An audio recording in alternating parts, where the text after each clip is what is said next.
SIR এ ভুল তথ্য upload হলে সংশোধন করতে পারবেন এবার থেকে বিএলওরা। তাদের দাবি মেনেই অ্যাপে এডিট অপশন দিয়েছে কমিশন।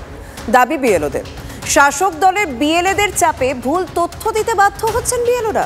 সিওর কাছে অভিযোগ তুলে সরব হয়েছেন বিএলওরা।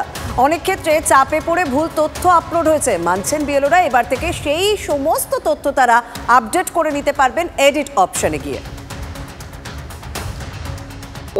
কিছু কিছু ক্ষেত্রে আবার অনিচ্ছাকৃত ভুলও হয়ে যায়। এন্ট্রি করতে গেলে, ডেটা এন্ট্রি করতে গেলে তো অনেক সময় ভুল হয়ে যায়, কারণ সবাই তো মানে অনলাইনে সড়গড় নয়। তো এই পরিস্থিতিতে দাঁড়িয়ে আজকে আমরা দেখলাম যে আজকে যে বিএলও অ্যাপ আছে সেই বিএলও অ্যাপে এডিট অপশানটা দেওয়া হয়েছে বা কারেকশন অপশানটা দেওয়া হয়েছে, যার নাম দিয়েছে রিভেরিফাই অপশান। আশা করি এর ফলে যারা ভুল এন্ট্রি করেছেন বিএলওরা আর কি, তাদের উপর থেকে অনেকটাই চাপ কমবে।